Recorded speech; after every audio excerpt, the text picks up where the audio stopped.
Meu marido chorava dizendo que não tínhamos dinheiro nem para comida. Eu acreditei.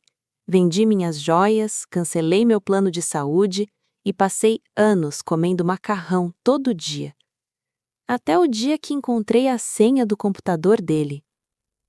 Meu nome é Marina, tenho 34 anos e durante 8 anos do meu casamento eu vivi uma mentira tão absurda que parece roteiro de filme. Mas isso aconteceu comigo. E o pior? Eu fui a última pessoa a descobrir. Hoje vou contar como meu marido construiu um império milionário nas minhas costas enquanto eu achava que estávamos afogados em dívidas. Essa história vai te mostrar como sinais óbvios podem passar despercebidos quando você confia cegamente em alguém. Então fica até o final porque a reviravolta é insana. Tudo começou 3 anos depois do nosso casamento. Eu e Ricardo nos conhecemos na faculdade, nos casamos jovens e éramos aquele casal que todo mundo invejava. Ele trabalhava como gerente de projetos em uma empresa de tecnologia e eu era professora de inglês. Nada luxuoso, mas vivíamos bem. Até que um dia, Ricardo chegou em casa com uma cara péssima. Sentou no sofá, colocou as mãos na cabeça e soltou aquelas palavras que mudaram tudo. Marina, precisamos conversar sobre dinheiro. Meu coração gelou. Ele me disse que a empresa estava passando por dificuldades, que houve cortes, que nosso padrão de vida ia precisar mudar. Disse que precisávamos apertar o cinto por um tempo. Eu, como esposa que confia no marido, aceitei sem questionar muito. No começo foram pequenas mudanças. Cancelamos o plano de streaming, paramos de sair para jantar. Ricardo sugeriu que eu procurasse aulas particulares para dar em casa para complementar a renda. Eu topei na hora. Mas com o tempo a coisa foi ficando cada vez mais apertada. Ou pelo menos era o que ele dizia. Ricardo começou a reclamar de toda e qualquer despesa. Se eu comprava um shampoo um pouco mais caro, ele fazia cara feia. Se eu sugeria pedir comida no fim de semana, ele falava que não podia, que precisávamos economizar cada centavo. Chegou ao ponto de ele questionar quando eu comprava absorvente. "Você não pode usar menos?" ele perguntou uma vez. Gente, absorvente. Ele queria que eu economizasse em absorvente. Eu comecei a me sentir culpada por gastar, por existir, por ter necessidades básicas. Passei a comprar as marcas mais baratas de tudo: comida, produtos de limpeza, roupas só quando realmente não tinha mais jeito. Parei de ir ao salão, cortava meu próprio cabelo assistindo vídeos no YouTube. Enquanto isso, Ricardo ficava cada vez mais estressado. Ele dizia que o trabalho estava sugando a alma dele, que o chefe era um incompetente, que ele estava trabalhando dobrado para manter a gente sobrevivendo. Eu via ele sair de casa cedo e voltar tarde. Nos fins de semana, ele passava horas trancado no escritório, trabalhando. Pelo menos era o que eu achava. Teve uma época que ele começou a viajar muito a trabalho. Uma semana aqui, 2 semanas ali. São projetos importantes, ele dizia. Se eu não for, posso perder o emprego. Eu ficava em casa, sozinha, comendo miojo para economizar, dando aulas particulares até tarde da noite para ajudar a pagar as contas. Contas que, segundo Ricardo, estavam sufocando a gente. Um dia minha mãe ficou doente. Ela precisava de um remédio caro que o SUS não cobria. Eu chorei na frente do Ricardo, implorando para ele me ajudar a conseguir o dinheiro. Ele disse que não tinha, que estávamos negativados, que ele já estava fazendo malabarismo para manter as contas em dia. Eu vendi minha aliança de formatura, a aliança que meu pai, que já faleceu, tinha me dado. Vendi por 1/3 do valor real numa joalheria de bairro. O dinheiro mal deu para o tratamento da minha mãe por 2 meses. Ricardo me abraçou naquele dia e disse: "Você é incrível, amor. Nós vamos superar isso juntos." Eu me senti uma heroína, uma esposa dedicada fazendo sacrifícios pela família. Que idiota eu fui! As coisas continuaram assim por anos, cada vez mais apertado, cada vez mais sufocante. Eu desenvolvi ansiedade por causa das finanças, acordava no meio da noite pensando nas contas, chorava escondida no banheiro. Ricardo percebia meu sofrimento e dizia: "Eu sei que tá difícil, mas logo as coisas melhoram, Só precisamos aguentar mais um pouco. Mais um pouco virou 1 ano, virou 2, virou 5. Teve um momento que a geladeira quebrou. Não tínhamos dinheiro para consertar. Passamos quase um mês guardando comida numa caixa de isopor com gelo que eu comprava todo dia. Ricardo disse que não podia tirar do cartão de crédito porque estava tudo no limite. Enquanto isso, ele continuava viajando, cada vez mais. Às vezes, ficava 3 semanas fora. Eu perguntava onde ele estava hospedado e ele dava respostas vagas. Hotel da empresa, ele dizia, nada especial. Mas a coisa que deveria ter me alertado, ele sempre voltava dessas viagens cheirando a perfume caro, um perfume que eu não conhecia. Quando eu perguntava, ele dizia que tinha ganhado uma amostra grátis no aeroporto. A virada aconteceu há 6 meses. Ricardo esqueceu o notebook dele em casa. Ele tinha saído correndo para uma reunião e deixou aberto na mesa do escritório. Eu vi a tela acesa e, por algum motivo, algo dentro de mim disse para eu olhar. No começo, ignorei. Não sou o tipo de pessoa que mexe nas coisas dos outros. Confio. Ou confiava. Mas tem uma voz na sua cabeça, sabe? Aquela que você tenta calar, mas não consegue. Ela foi ficando mais alta, mais insistente. Só dá uma olhada, ela dizia, só para ter certeza. Eu me aproximei, a tela mostrava o e-mail dele aberto, e o primeiro e-mail que eu vi mudou minha vida para sempre. Era um extrato bancário, de uma conta que eu nunca tinha visto, com um saldo de R$ 3.800.000. Eu olhei de novo, achando que estava delirando.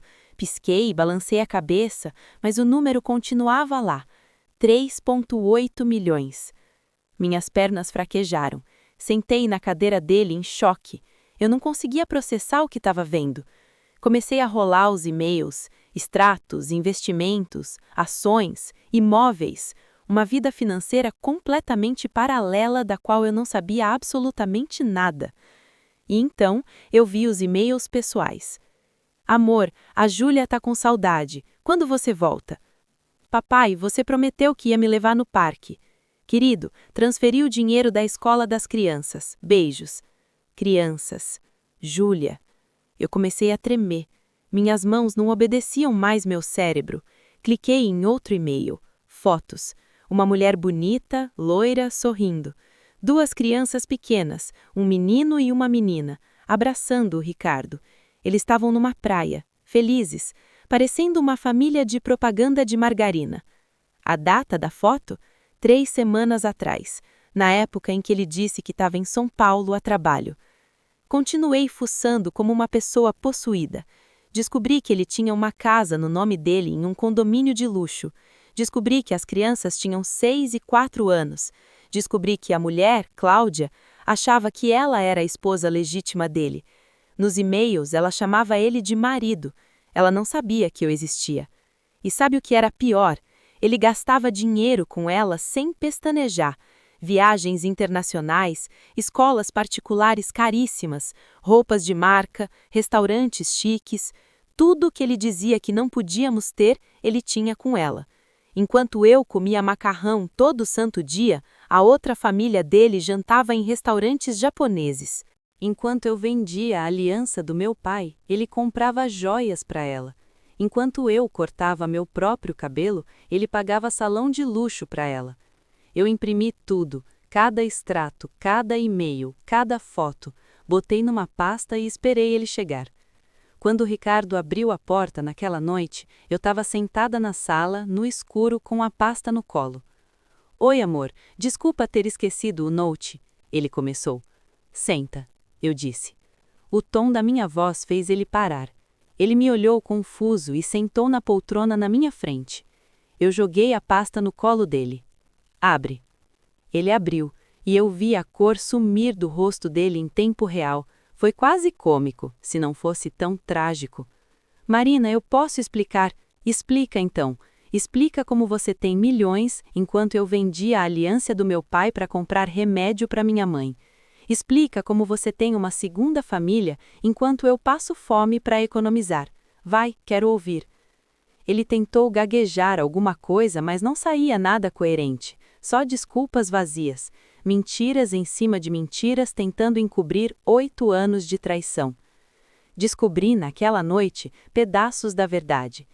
Ele nunca passou por dificuldades financeiras. A empresa não estava mal. Na verdade, ele tinha sido promovido logo depois de começar a mentira das dívidas. O salário dele triplicou. E em vez de me contar, ele abriu aquela conta secreta. Ele conheceu a Cláudia num congresso de trabalho, 6 anos atrás. Eles começaram um caso. Ela engravidou e, em vez de me contar e pedir o divórcio como uma pessoa decente faria, ele decidiu manter 2 vidas. A vida de luxo com ela e a vida de pobreza comigo. Por quê? Eu perguntei, chorando. Por que não pediu divórcio? Por que me fez passar por isso? E sabe qual foi a resposta dele? Porque com você era fácil, você nunca questionava nada, e eu não queria perder metade do patrimônio num divórcio. Gente, ele me manteve na pobreza, me fez passar fome, me fez vender minhas coisas, me humilhou, me quebrou psicologicamente, tudo para não ter que dividir o dinheiro dele comigo num divórcio. 8 anos da minha vida, desperdiçados com um monstro que eu achava que era meu companheiro. Obviamente, mandei ele sair de casa naquele mesmo dia. Processei ele por todos os lados que meu advogado conseguiu pensar. Dano moral, pensão compensatória, divisão de bens, tudo. A juíza do caso ficou tão chocada com a história que concedeu quase tudo que eu pedi. Fiquei com metade de todo o patrimônio dele, a casa, metade dos investimentos, tudo, além de uma indenização gorda por dano moral. A Cláudia descobriu sobre mim e também se separou dele. Ela entrou na justiça pedindo pensão para os filhos e também conseguiu uma parte boa. No final, o Ricardo perdeu muito mais do que teria perdido se tivesse sido honesto desde o início. Hoje, 1 ano e meio depois, estou reconstruindo minha vida. Voltei a estudar, abri meu próprio negócio, faço terapia e pela primeira vez em anos estou feliz de verdade. Não preciso pedir permissão para ninguém para comprar um shampoo decente. Não preciso sentir culpa por comer algo além de macarrão. E aprendi uma lição valiosa. Confiança é importante, mas vigilância também é. Não é ser controladora ou paranoica, é se proteger, é não entregar sua vida completamente nas mãos de outra pessoa sem manter um mínimo de atenção. Se eu pudesse dar um conselho para qualquer pessoa que está assistindo, prestem atenção nos sinais. Se algo parece estranho, provavelmente é estranho. Se seu parceiro está agindo diferente, investiguem. Se vocês estão sendo convencidos de que estão pobres, mas nada faz sentido, questionem. Não sejam cegas como eu fui. Porque enquanto você está confiando cegamente, alguém pode estar construindo uma vida inteira paralela, e você só vai descobrir quando o estrago já tiver feito. Olhando para trás, os sinais sempre estiveram lá. As viagens constantes, os perfumes caros, a resistência dele em me deixar ver as contas, a forma como ele sempre desviava quando eu perguntava detalhes sobre o trabalho, mas eu estava tão presa na narrativa que ele criou, tão convencida de que éramos um time contra o mundo, que ignorei tudo. Não ignorem os sinais. E se você está passando por algo parecido agora, sai. Não importa quanto tempo você já investiu naquela relação, não importa o quanto você ama aquela pessoa, se tem mentira, manipulação, gaslighting, sai. Porque não vai melhorar, só vai piorar. Eu desperdicei 8 anos da minha vida, 8 anos que eu poderia ter usado para crescer, para construir minha estabilidade, para ser feliz de verdade. Mas agora eu recuperei minha vida, e você também pode recuperar a sua. Quanto à história do Ricardo, última vez que soube dele, ele estava morando num apartamento pequeno, tentando reconstruir a relação com os filhos que teve com a Cláudia e sem nenhuma das 2 mulheres que ele manipulou por tanto tempo. Perdeu tudo por ganância, por ego, por achar que era esperto o suficiente para enganar todo mundo para sempre. Spoiler, ninguém é. A verdade sempre aparece. Às vezes demora, mas sempre aparece. E quando aparece, ela destrói tudo. Se essa história te impactou, se inscreve no canal.